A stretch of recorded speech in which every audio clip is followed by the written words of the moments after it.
Hi people, welcome to my channel. I am going to talk about a question in this video which has been asked to me more than 1,000 times in a month. So if I make a list of all the questions that students ask me, I think this would be the question which would be at the top.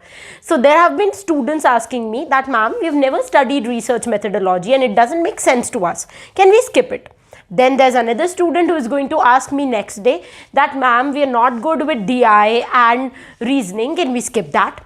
Then there's a person who says that, ma'am, I am seriously very bad and pathetic at general knowledge. I have no clue about government policies, about all these new legislative bills that are coming up. So can I skip that?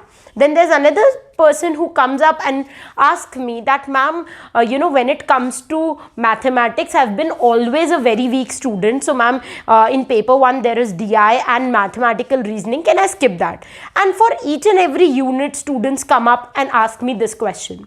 So I thought of making a video where I can give you an answer which can satisfy almost everyone. Now I know that there are areas of interest. Some people are not good with numbers, some are not good with theoretical data. So we all have our own preferences and we get really panicked when we see that there's a section in the paper which we have to study of an area which we are not good at. I can understand and I can feel you, because the same questions popped up in my head when I was preparing for UGC NET, but I had nobody to go and ask this question. So now that you have somebody you can go and ask to, I would really respect that feeling and would like to talk about this question in detail in this video. But before I move on, I would also like to tell you that sometimes it's not only about our preference, about our interest. There are people who are doing their job or who are doing their masters and simultaneously preparing for this exam. They have a time crunch. They hardly get 2 hours every day to prepare, and they really want to know what can be the most important topics that we can study in that limited time we have. And if we prepare those topics, there should be a significant chance that we'll clear this exam. And I have respect for all these people who are trying to balance out 2 or 3 things in their life. So taking in consideration all these factors, I'm going to give you my take on the most important topics. Also, I'm going to answer and demystify few points which might be there in your head relating paper 1. And number 3, I'm going to talk about the topics or subtopics which you can skip altogether and can be relieved, and only focus your energy on the areas which might sound easy for you. So let's get started. Before I give you the list of most important topics and the topics which you can skip, I would like to talk about 3 very simple facts. The first fact, when people ask me that which is the most important module in paper 1, I want to tell you very clearly that from each unit, there are 5 questions which are asked. So every unit has equal weightage. There is no important unit for that matter. So even if you want to skip 3 units, you can decide and choose whichever you want. You don't have to think that, okay, I should skip these 3 units or I should skip these 3 units. That should be entirely based on your preference. Though I'm going to give you a very simple technique which will help you to choose which units to skip. But before that, let me very simply clarify that all units have equal weightage and equal number of questions are asked from each unit. So no unit is superior and no unit is inferior. Second important fact, that when it comes to UGC NET paper 1, never be extremely unrealistic. Some people say that we want to score 50 on 50 in paper 1. Let me tell you guys, it's not possible. The paper is designed in a manner that a person who has studied for it can score somewhere around 40 to 45, but nobody can score 50 on 50. That would be too much effort that you're trying to make, and it might not give you the results that you're seeking. So decent score for paper 1 would vary around 30 to 35 questions correct out of 50. So you get 50 questions. If you are able to answer 30 to 35 questions correctly, that means you are scoring pretty well in paper 1, and you can now focus your energy on paper 2, because it's a cumulative marks of both these papers that is going to define whether you qualify NET or not. So don't put too much effort in paper 1. Paper 1 can be tackled very smartly, which I'm going to talk about in this video, but make sure that your score ranges around 30 to 35 questions out of 50. The third important fact that you must remember in your head is that there are certain very easy sections. For example, reading comprehension, teaching aptitude and communication. These three, according to me, are the most basic common sense based units where anybody can score. You just have to brush up on certain things and you are sorted for these three topics. I would also include computers in that, but then I know that some people have no connection with computers. So for them, it might be a little too much. So according to me, every person on this earth who has passed their graduation or who have done their 12th standard, as in this higher secondary education, can very simply attempt reading comprehension if they know where they make mistakes and if they keep those mistakes in mind. Also, teaching aptitude is a very common sense based area. Okay, and communication also. So there are things like messenger, receiver, sender, which are very basic terminology we use in our day-to-day life. So I think that these three topics should never be skipped. These three units should never be skipped. These should be the most simplest yet the most crucial units which can give you those 15 marks. Okay, those 15 questions you can simply get right if you know how to use your common sense. So these three things you should keep in mind. Number one, never think that some units are more important than the other. Number two, never be too much over ambitious. Make sure that your score ranges somewhere around 30 to 35 and be happy with that score. If you are getting marks less than 30 out of 50, then in that case you should do a little more effort. If you're getting somewhere around 30 to 35, it's a pretty decent score. And number three, never skip these three units because these are the most basic and common sense based units. Now finally we move on to the other aspects, other units which you will see in UGC NET paper 1.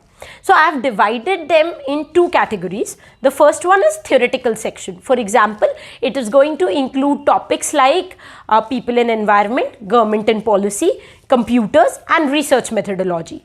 On the other side, we have practical portions which would include topics like mathematical reasoning, logical reasoning, data interpretation.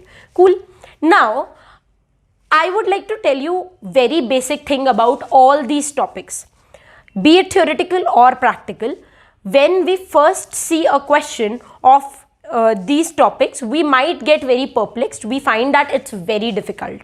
The same thought was there in my mind when I first saw the paper and these units specifically. But let me tell you that there's a code that you have to crack. If you look at the previous year papers, you will find out that they ask repeated questions from these sections. So there are topics, subtopics in each of these units from which they are going to ask questions. They are going to twist and turn the question, change the values and ask you the same question. So if you focus all your time and energy in understanding those subtopics and preparing them at your best, you can very easily get those marks. So never think that these topics are difficult.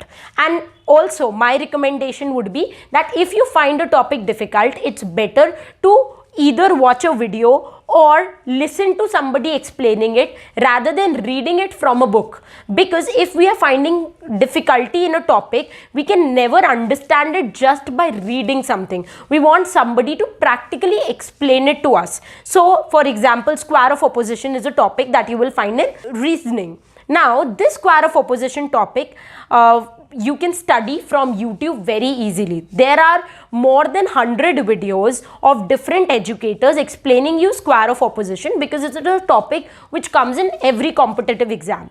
So if you watch 3 or 4 videos, you will automatically understand what this topic is all about and then you can practice a few questions. This is a way you have to tackle topics which doesn't make sense to you when you read it from a book. So my suggestion to you would be that never think a topic is difficult. Just try to ensure that you watch relevant video or you take up a course from where you can understand the topic and then solve few practice questions. When you make a mistake in the practice question, make sure you note down the error you are making and then rectify it and then try to again solve the same question. If you follow this method, very simply, you can master these topics. Let me tell you very frankly that the level of paper 1 is way less than the level you are going to expect in other competitive exams like UPSC or bank or SSC. All these exams have a really tough level when it comes to basic aptitude questions, whereas we are very lucky that UGC NET doesn't have that level. They ask very basic and simple questions which you can answer if you have basic knowledge about these topics. But still, you might ask us the same question, that which are the topics we can skip. So let me give you two approaches. We have theoretical and practical portions. Now, there can be people who are very good at theory, or there can be people who are very good at practical. Either, if you look at each of us, you will find out that everybody has their own strong points. So somebody can be very good with numbers. So if a person is very good with numbers, I would suggest you to put efforts and make sure you don't neglect the practical portion. You do those questions very keenly and very sincerely. So you should do your mastery over the practical portion and you can skip the theoretical portion if you want, because overall score that you want and you are aiming at is 30 to 35. So 12 questions or 15 questions you can get right from the 3 sections I've already told you, the easy ones: reading comprehension, teaching and communication. Rest 15 questions, try to get it right from the practical portion, and then from theory you can just do a guesswork and get a few of them right. People who are not good at practical, I'm sure you're very good at theory, because it's about left and right brain. People can either be good at left or right brain. Some people are good at both of them.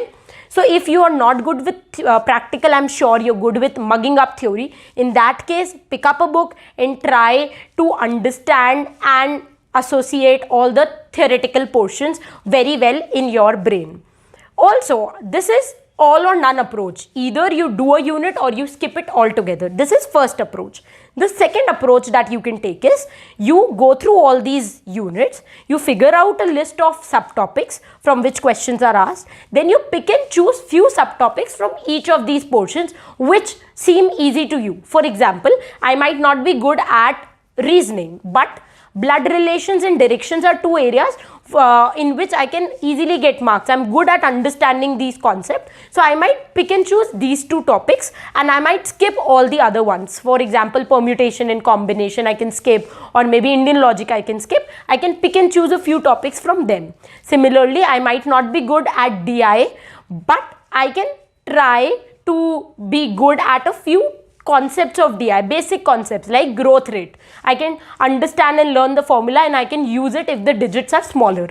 So this is how you can use, and you can do few topics from each of these units and you don't leave any of these units altogether. So two approaches that I have given you: either you do few units and skip few units altogether.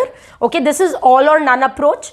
Another approach is you do few topics from each of these units and you skip the other few topics. So in that case, you get an overall idea of all these units. Also, it might not seem too heavy on you because you are only picking and choosing topics which are easy. So out of 5 questions, they make sure that 2 or 3 are easy, 1 is average and 1 is above average or difficult. So you can skip the difficult ones. You can only try and do the easy one. So in that case also you get 2 marks for 2 questions right from each of these units, or else you can do 3 units completely or 4 units completely and leave any 3 units. So either ways you can start your preparation, and I'm sure that you are going to rock this exam. So with all my best wishes and regards, that's it for this video lecture. We'll meet very soon in the next video lecture.